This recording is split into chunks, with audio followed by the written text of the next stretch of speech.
DreamWeavers StarTrax. DreamWeavers StarTrax. DreamWeavers StarTrax. DreamWeavers StarTrax. DreamWeavers StarTrax. DreamWeavers StarTrax.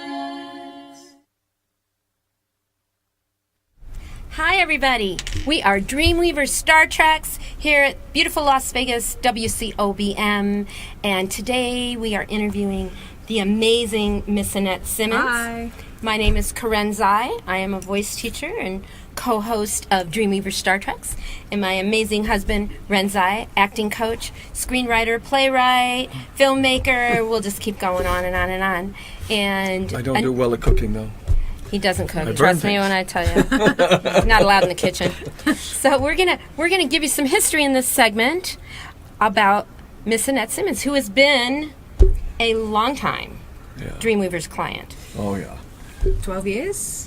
12 years. Maybe yeah. even long. Actually, more like 14. 14. My God. Oh my gosh. What I was fun. thinner then, Annette. But you look the same. A simple question, I guess, to start with, because, and as you'll listen carefully, you'll hear a wonderful accent. Because you, and would you please tell the world where I you're am from? born and raised in England, Brighton, South Coast. Okay, for those who know that, very cool. Is that where's Brighton by? Well, it's about an hour south of London on the train. So if you take the train from London until you hit the beach, that's Brighton right there. We're gonna go visit her and her family next year, whether they like it or not. This may be fun. Okay. One thing we're curious about, because when I met you, you're disciplined, you've always worked hard, you're dancing, you can see the incredible stuff. When did you decide dancing, and why? Well, my older brother was also in dance. He's 2 years older than me, and so naturally my mother put me in dance at the same time because I was a girl, and that's what little girls do. And so I was in dance from an early age because of that. But then the real turning point was we went to see Cats in London in the West End when I was about maybe 8 or 9. And I was just, it was magical, it was amazing, and I came out and said, I want to do that. I want to be in Cats. I haven't been in Cats yet, never say never, but musical theatre that's when I realised I didn't want to just be a ballerina, I wanted to sing and dance and have jazz hands. I love my jazz hands. Beautiful. Actually, you said something I'm a little curious about. I'll elaborate more in segment 3. Over here, I'd kind of like to find out beyond our world, since we were actually communicating to the world. Mm-hmm. From what I understand, and if you could explain a little more, like we have a lot of sports and we have some arts, but I understand that's of a different balance in England. And is there more of it in schools and things? I guess so. I actually ended up going to a boarding school called Elmhurst Ballet School, which was a vocational school, and it was you didn't know that, and it was mostly a ballet school, but we also did tap and jazz. And when I was there for 5 years, and my brother went first. And I followed So you said him. boarding. You mean you actually lived there? I lived there on campus. Talk Okay, about that's not sleeping. something we have too often It was here. amazing. Breathing. It was picture Harry Potter, but instead of magic, dancing. What? So Well, I loved that's it. why you I do loved what it. you do. Wow. And but it was very disciplined. We had ballet every day, and it was interspersed with our academics. So we still, did all our schoolwork. But we had the dance mixed in, and so we had music, and I was able to still take piano lessons and other extra things. They had teachers there that you could have. She's a good musician as on well. top of everything, people. So Just you saying. went on point at what age? Probably 13, 14, not too early. Again, it was very disciplined. It wasn't, we weren't ever pushed into doing things before we were ready. It's actually, in England, you take exams as when you grow up in dance. You learn a syllabus, you learn that syllabus, then when you get ready to do it, you take the exam, then you move on to the next syllabus. And at this school I was at, they had this exam called elementary ballet, and our school required us to take an assessment to be approved to even take the exam. And it took What? me 3 times to even for them to even allow me to take the exam, because they couldn't have me failing the exam and have that. Yeah, They do not do that very in the United disciplined. States. Yeah. very disciplined. So did you go? So that was elementary school or high That school? was from 11 to 16. Okay. And then they did have a what they call sixth form in England, which is the next 3 years. So it's kind of like high school in the States, but regular school in England goes through 16, and then you have college and then university. So it's a little bit different. But vocational colleges for dancing, singing, anything like that, usually you go there at 16. My brother went on to another ballet school because he ended up being in a ballet company, and I auditioned for 3 colleges that specified in performing arts, because I wanted to work on the singing and the acting side of things as well, and not just do ballet. So I ended up going, I got into all 3, and I chose the one I thought best suited me, which was, it was called, at the time it was called Doreen Bird College of Performing Arts in Kent, southeast London area. And so I went there for 3 years, and I got a diploma in performing arts. And then after you graduated, okay, we've known her for years. I know her history. All right. So after you graduated from college, Performing Arts College, then you auditioned. Then I auditioned in London for a few months. I kept getting through to sing, and when I sang, I crumbled.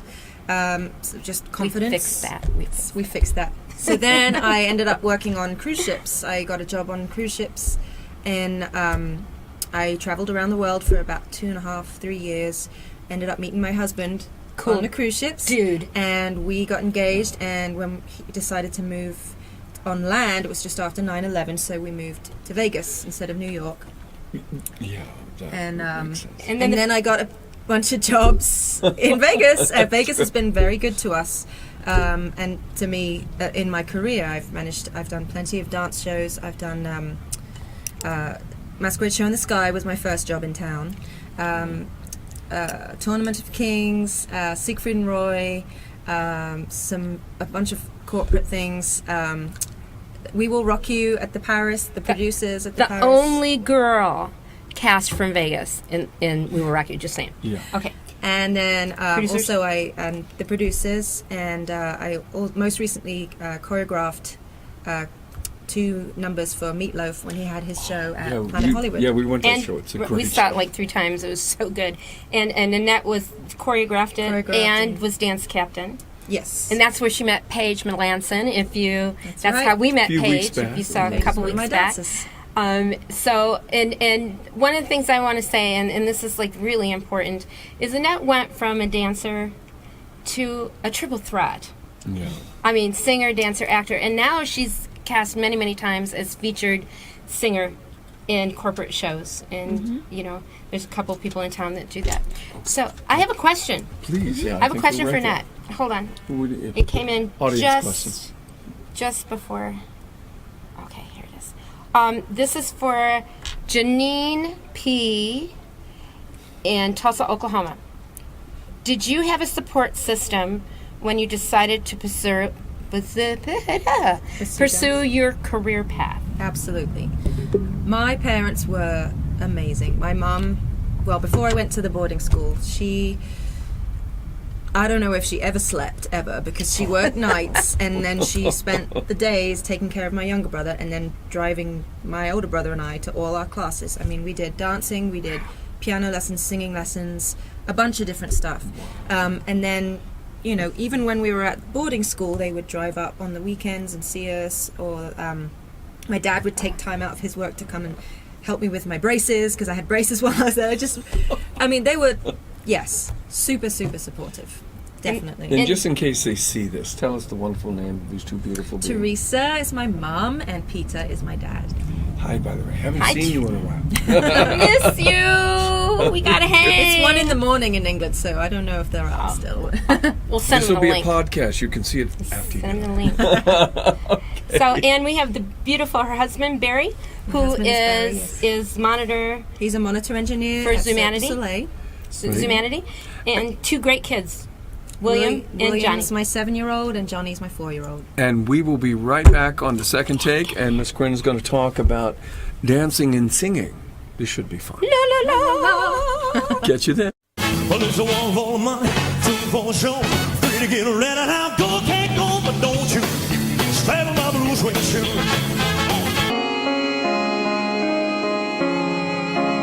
You want to right to save your doggone soul. I'm sitting flicking chickens and I'm looking through the pickings when suddenly these guys break down my walls. AnnetteSimmonds.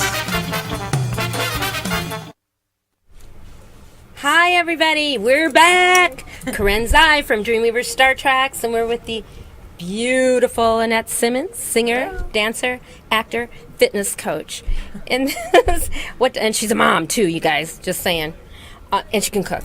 All right. No, not really. Oh, I can cook. All right.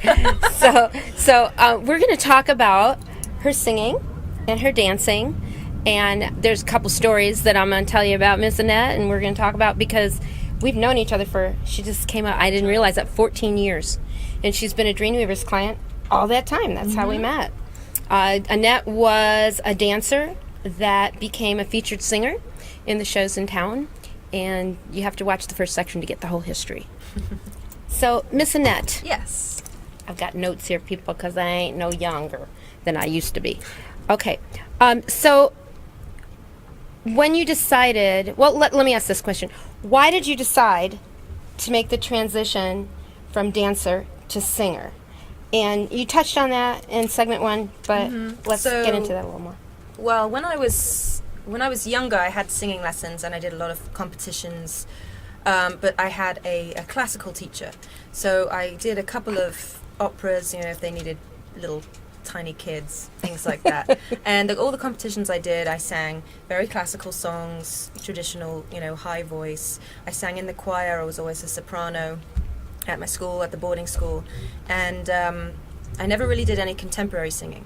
And then when I got to college, to work on musical theatre, that was when a lot of the contemporary musicals were starting to get really popular, Right. and it was a lot more belts, and just belting in general was what I needed. And I knew I had a strong chest voice, because when I sang really low, I knew I could really sing loudly, and I knew I had a high voice, but I never had anything in the middle.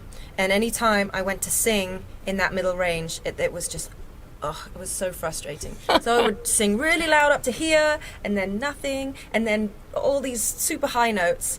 And I realized I had to do something about making it connect together, because I knew that in musical theatre, most of the songs are in that range where my break was and where I was having all the trouble.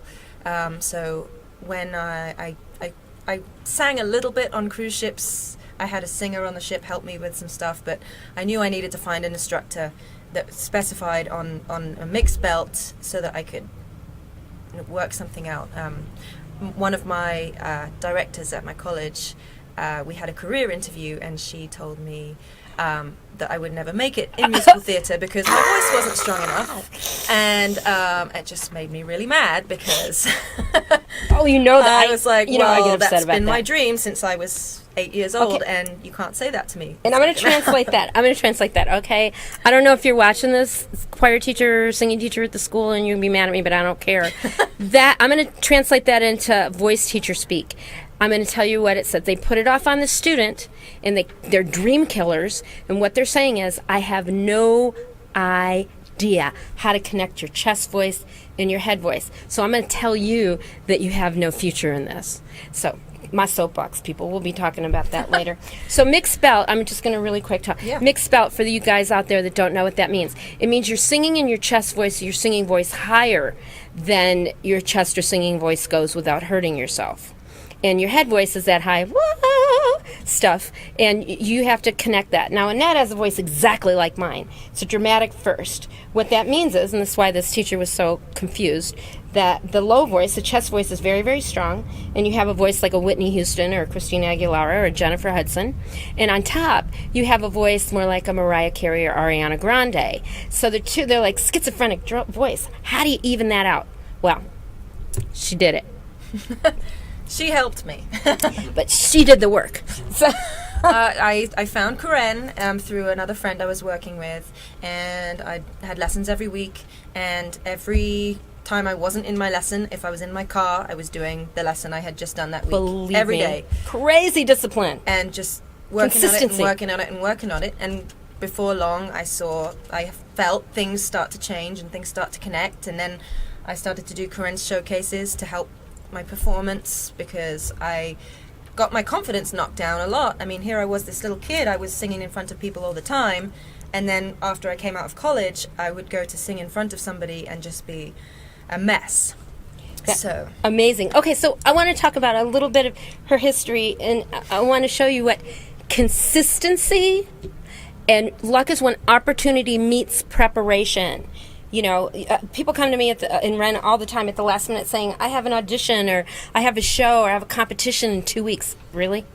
Annette, whether she had a gig or not, was studying. Whether she was in a show or not, she was taking dance class and singing class and acting class. So we're going to tell you how cool that was. So when Siegfried and Roy, it was so sad when Roy got bit by the tiger, and that was like real close to him when it happened, right? yeah, well, we were on stage about 20 seconds before, but that's a whole, that'll take That's us, a whole, yeah, we'll we're not run going to out talk of about time that. if we go But there. the truth of the matter is 60 people 63 in the cast, 63 yeah. people were in the cast, and they were all out on the street, and they're all looking for work. And Annette said, I don't know what to do. And I said, well, we're going to get your voice and your acting as strong as your dancing. So we worked our butts off, you know, Ren and I and Annette. And she was the only girl from Las Vegas that got cast. There were only 2 people from Vegas that got cast, Yes, and We Will Rock You. myself and Michael, yeah. And Annette was one of them. And then when the producers came up, let's talk about that, when We Will Rock You was closing. We Will Rock You closed, and then I did what they call freelanced for a year, which is corporate gigs, things, because there were no shows I was appropriate for. But Spamalot and the producers were coming up during that year, so I went to the auditions, and I ended up getting cast in both Spamalot and the producers. Great problem which to have. were opening within 2 months of each other. We had a lot of phone calls over that. So I was leaning towards Spamalot at the time. Some of my friends were going there, and I love Monty Python. I'm from England. And then my good friend now, Bill Burns, who was the resident choreographer and director for the Vegas Producers Show, he called me personally and explained what the track was going to be. Track in musical theatre terms is my part specifically in the ensemble, which numbers I was in, what I was doing, and when he told me this, it kind of sold me, and that's when I decided to do producers, because I was a featured, I was one of the usherettes. I don't know if you've ever seen the show. I had several little dance solo things. It was a lot of fun. And then real quickly, we only have about 30 seconds to do this. But then, and the reason that we're bringing this up is to show that a lot of times the casting director will have a lot to say about whether you get cast. And the next part is after, just as the producers was closing, Yes. right? I got pregnant with my first son right before we closed the producers, and then about a couple weeks after, I got 3 job offers for Spamalot here in Vegas, a Spamalot tour, and Young Frankenstein on Broadway. 3. And I was pregnant, so I couldn't take So it. she couldn't take them. So, and one of the reasons that Annette got cast so much is because not only was she amazing at what she still does. She was disciplined. She was easy to work with. She was nice to people, and she could Not do a diva. Not a diva, and she can do swing. Okay, real quick question. Oh my God, we have like 25 seconds for it. I don't know if I can read it that fast. Okay, Jacqueline, St. Petersburg, Florida. How do you balance your busy career and your personal life? Oh, that's tricky. Especially since I started having children. You just have to find what's the best thing to say yes to and what's the best thing to say no to, and try and make it work for you as an individual. But it's all about what's best for you, not somebody else. And organization. And being organized and prepared and having lots of notes. Writing it down. That's so I important. have lists for everything. Lists. Okay. Wow, Annette. I love you. I love you too. She's my girl. So the next segment, Miss AnnetteSimmonds is going to be talking to my amazing husband, Ren, about her performance and the psychology of auditions and some real cool stuff. So hang in there. Come back for this last segment.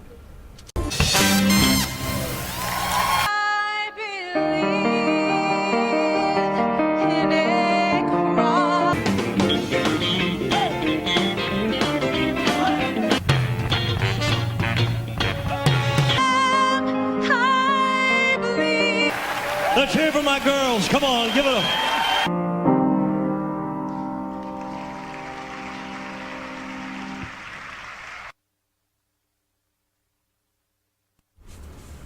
And we are back. DreamWeavers StarTrax with Miss AnnetteSimmonds, and I am Renzai. And one of the things I want to talk about here, let's go from the basics, because this is the section we try to work on performance, psychology, phobias, audition process. Yes. Many people train, they dream, and someone says, okay, you're going on an audition, and they go, Yes. how did you work on that, and Oh, what my did you goodness. do? Well, I was confident in the dance auditions pretty much straight out of college. When I started auditioning in London, I always did well in the dance corps, so I got confident in that quite straight away. I did have a couple of moments where I got typed out, or they didn't even look at me and I got cut, and I'd be really frustrated, but that's just the business, and you learn that side of it too. But as far as my abilities, I was pretty confident with the dancing. Most of the time when it came to musical theatre, I would get through the dance call, and then I would be waiting to sing, and I would have practiced my song countless times and been really good, confident with it, and then I would get in there and just crumble every time. My hands would go clammy, my throat would and I'd just be like a mouse, and the director's just going to go, yeah, she's no. So I would never get anywhere after that. So really, I knew I had to just get over that. So I forced myself, this was roundabout after Siegfried and Roy had closed, I forced myself to just go to any singing audition that was there. Whether I needed the job, whether I wanted the job, whether I was right for the job, I just kept going and singing and singing and singing and singing and singing until it wasn't so scary anymore, and I got more used to it. I was still more comfortable after I had done a dance call going into singing after I'd danced than I was just going cold into a singing audition. But it got easier.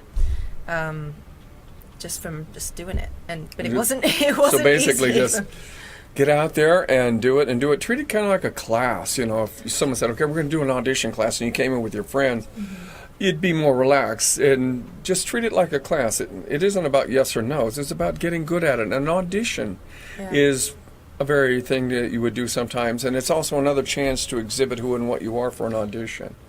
In the same way, as actors, we used to do that. Yeah. It's different when you go and you don't really want the job, because there's not so much hanging in the balance. So you just go in and you're not so, I really, it's like chorus line, I really and you develop that this job. relaxed state. Yeah, you just go in and do it. So that helped me kind of at least get practice in singing in front of people in that environment. So.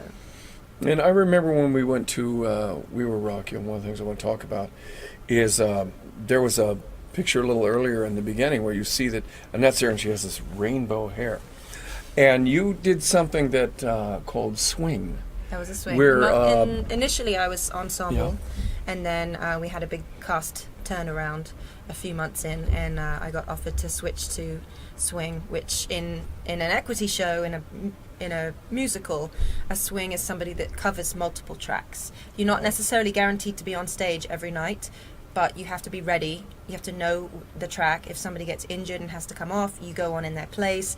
If somebody has a vacation, anything like that. I've gone on in the show halfway through because somebody's, food poisoning. Anything can happen. So you have to be ready, but you go into work unless you know it's for sure from a vacation or something. You're just kind of hanging around, but you could be on within minutes. And then, so you went from dancing, so then you were also doing singing or harmony singing? So in that show I was doing, when I switched to swing, I covered some tracks, the tracks that were singers that could dance as well as dancers that could sing. So I got to do a little bit more acting, say some lines, and do one specific song that had 5 people on stage and 3 people in a vocal booth off stage, and you had to know the specific vocal tracks for each person.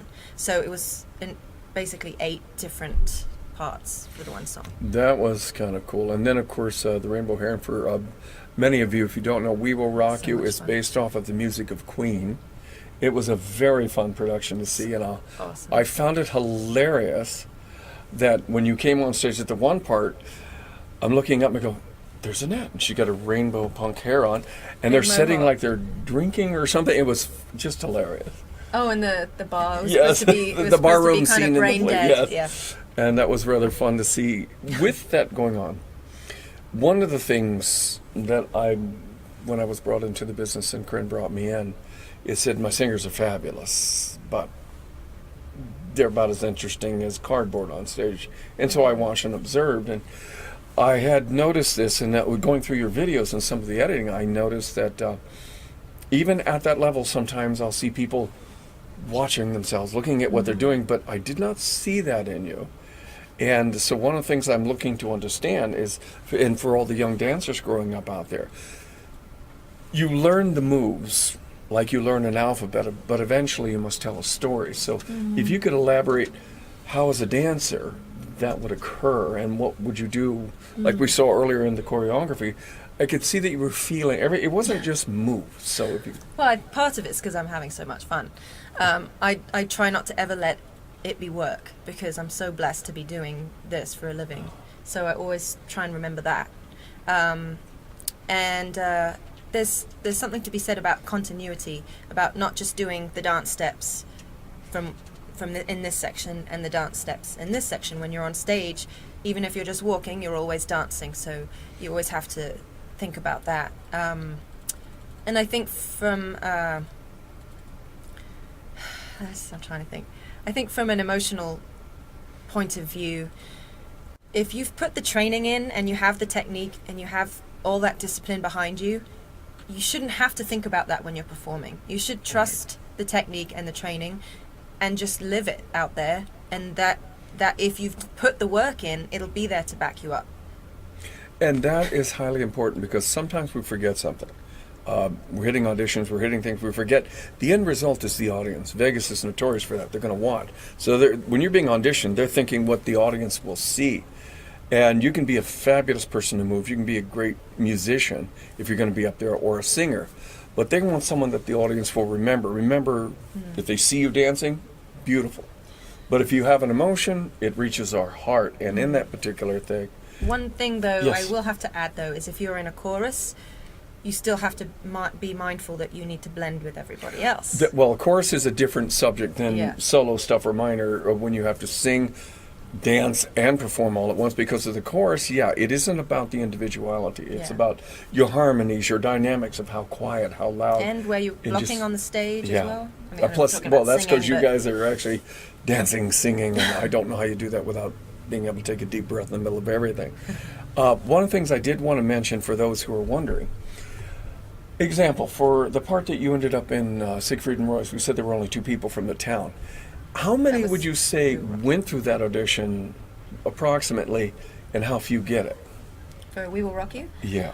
I had 3 auditions for that job, I think. Initial open call, and then a callback, and then a final callback with Queen, which, even if I hadn't got the job, that would have just been the best thing ever anyway, to sing in front of Brian May and Roger Taylor.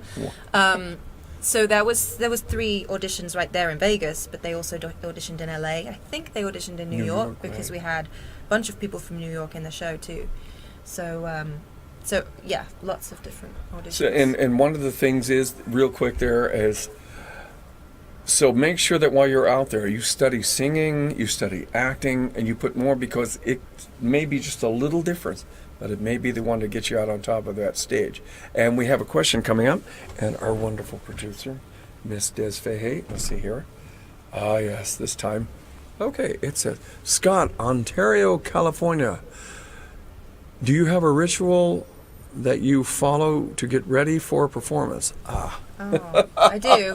Well, I'm actually one of those rare people that warms up before a show. That doesn't happen much in Vegas. So I was always the first one there, and I go down and I have actually a warm-up that I was taught at college from a teacher, a jazz teacher that I stuck with the whole time. Made sure I warm up, made sure I stretched, always warmed up my voice on the way in the car, and then just like to be prepared. So. All right, so yeah, it's good to have that. Have a set of principles, practice them before you go out. I always have a simple rule real quick. Don't ever be backstage and go on stage. Just like going from one environment outside to inside your house, be in character, be in development, and so when you enter that, it'll work out. We'll be back with some of your questions because the next segment's all about you. DreamWeavers StarTrax. DreamWeavers StarTrax. Hi, everybody. Here we are, Ren and Karen Zai from DreamWeavers StarTrax at the wonderful WCOBM studios in Las Vegas. So we're going to answer some questions from you guys because it's all about you, except for the fact Ren and I had so much fun hanging out with AnnetteSimmonds that we forgot to tell you, if you want to get in contact with her, how to do that.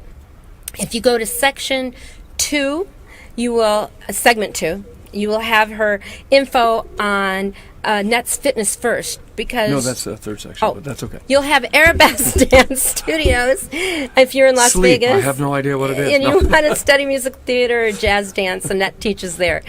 And in segment 3, we have Annette's Fitness First, because she is also a triathlon and a fitness coach. What doesn't she do? And raise a couple kids? Just saying. Yeah, that's very cool. And one of the things that I want to talk about here is if we're going to take this time now, we've got some more questions in from you, and we're going to do our best to answer them for you, and hopefully it'll help you out and get you a little further. All right. And Miss Desfahy, come on over here. Come on over here. This is our producer. She's so shy. She didn't want to go on camera. We said, yes, you have to hand us the question. So we have some questions today, couple between both of you, for you guys to answer from our viewers. Cool. Thank you. All right. What do we got? Here we go. Oh, this is for me. This is from DeAndre, I'm not going to say her last name, but G, Las Vegas, Nevada, and she's actually a DreamWeavers student. She's a great R&B singer, y'all. So she said, I know dairy products are not good for your voice, but is that all the time or only the day you're going to sing? Okay. That's an important one, because there's certain things that really cause mucus and are problems for you when you sing. Dairy products is the biggest one. Now, everybody's body is different. I'm a vegan, so I don't eat dairy products, but when I needed a week, and I'd still have junk. And you're trying to sing, and you got junk in your throat, and your nose is draining, and you got to blow your nose. That's a problem. Other people, they just don't eat dairy the day of. But it's individual. It depends on your body. So just test it, eat some and see how you're feeling. Keep a food journal, and that way you can go back and see how it affects your voice. Slam. Bam, I'm done. That'll work. Okay, let me see what my question. Your glasses are so much cooler than Thank you. I'm not going to tell you what I paid for them, babe. Let me see if this one's for you. Oh, maybe you can read it. Oh, yeah, that one's yours. Oh, this one. Okay. Okay. Miranda from Seattle, Washington. Hi, Miranda. Hi, Miranda. If you have time, could you explain what you mean by natural acting? There seems to be a lot of names for acting. What's the difference, and how do I choose to know? Or how do I choose or know the difference?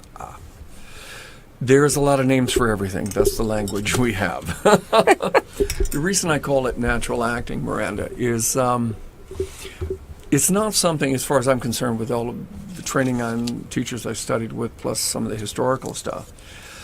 You are not going to gain a form of acting that you already aren't a master of. Why I call it natural acting is because as children, we learn to visualize. And as kids, we're there all day, and we're seeing things, hearing things, and doing all of this in our head, and we believe it is so real.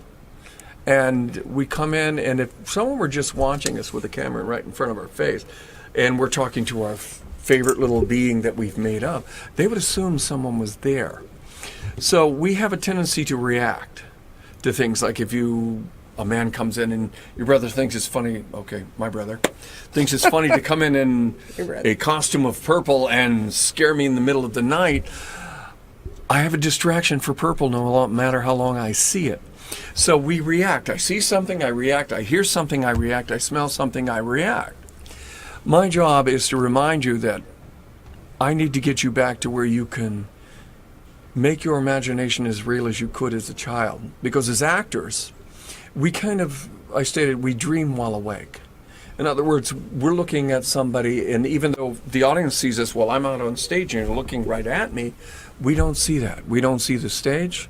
We don't see the audience. We look at the story and we're able to look at that person and transform them into what we react to. And that's where we believe it. Because the simple thing to understand, to move an audience, don't see an audience. Just be moved. Just like when you were young and you go in a house and you're having a terrible day and you go, "Oh my God, Mom!" And everyone, "What's the matter?" It's the same thing. The job is, as you get educated and you study and you know more of the language, you're really good at understanding labels for everything. But as an actor, we got to back up to when the clouds were shapes and beautiful things. And our imagination just knew how to do things. And we were great at visual learning because we were learned to be visual long before we became audio. So it's actually an advanced learning. So when I'm seeing who the character is that I now need to perform with in my imagination, or I hear them, or I see them, it becomes as real on command when I demand it to be so as it would be for real life.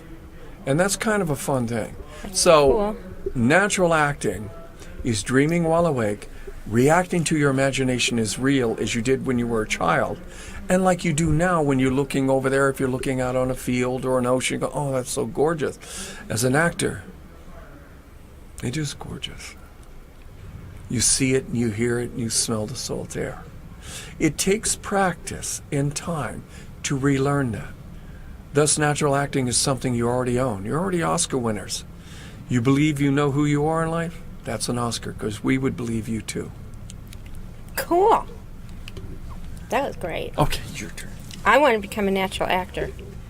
You sold me.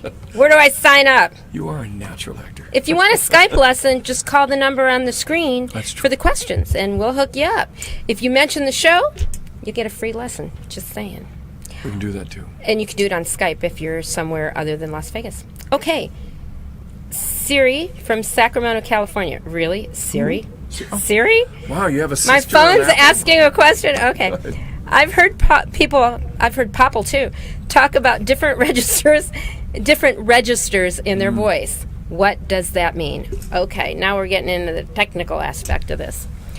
All right, I've mentioned this before on the show, but it's an important question to understand what the actual word means. When you're speaking in your regular speaking voice, most people speak in their chest voice. I'm not speaking like this. Sometimes little kids do. Some women do, but very seldom. That is called your chest voice. When you're speaking like to a little puppy or a kid or a kitten, you don't go, "Hey, kid," because you feel like a mean, horrible person because you'd scare him to death. So you go, "Oh, little puppy, little kitten." So that is your head voice. Okay. Now, the way it works is you have chest voice. You can develop a middle, which is a mixture of chest and head. And then you go from chest to middle to head voice. Wait for it, people. To high head. Now, these are when the vocal cord has a different configuration on it. And then you go from high head to super head. Some people call that a whistle tone, but it's only a whistle tone if you're disconnected. And you listen to Mariah Carey or sometimes Ariana Grande, and they'll go from like the low note and jump into that high note that's just kind of a squeaky little thing. That's a whistle tone. But if you really work on it, and you've seen Sophia Alexis on the show, on the media before the videos, and she can sing up there, singing straight through, connected from her low voice to her high voice. So that's what registers mean. And that's what a great vocal technique coach can do, can help build the connection from your chest to your middle, to your head, to your high head, to your super head. And you heard Annette talking about that being an issue for her. In the belt voice. And we've got about enough time, I think, for one more question here. We do? Okay. This one's for you, dude. Okay. Richard from Richmond, Virginia. Hey, Hey, born in Fort Lee, Richard! Virginia. He was born in Virginia. Never saw it, though. How do I quit thinking about a bad day when it's time to go on stage? I find it really hard to do. Can you help me? Yeah. This happens a lot. Hey, we have life. You got a job, everything, and then you're trying to do your stage work at the same time. Or like Miss Annette, I mean, got to go out and do something, but it may have been a rough day with the kids. You can't really let go of something. I was saying, okay, that's it. I've got to stop thinking about this. So probably seeing on camera, that would be like me saying, don't look at my hands moving. All of you are probably watching my hands move. Don't doesn't work. Trying to get away from a problem as a performer, not a good idea. Focus on where you're going. Focus on what's the story about. Okay, what am I doing? What am I feeling? The singing. And backing up to Miss Annette, make sure you've got enough training in your dance and your singing so you don't have to think on that. And your acting. And your acting, once you have the tools, because the simple line is at that point, sing, and then you dance, but then you perform the story. So run a little short here. So who's our guest next week? Our guest next week is the amazing Miss Amy Sung. She's a Fergie tribute artist, and she's a creative genius behind Black Eyed Tees. They just got back from a huge show in Indianapolis, and she's a longtime DreamWeavers client and an incredible person. Really excited to have her on the show. All right. We'll catch you on the show next time. So take care of yourselves and keep dreaming, keep working. Thank you, Scotty McCabridge and Desiree Fahey. DreamWeavers StarTrax. DreamWeavers StarTrax. DreamWeavers StarTrax. DreamWeavers StarTrax. DreamWeavers StarTrax. DreamWeavers StarTrax.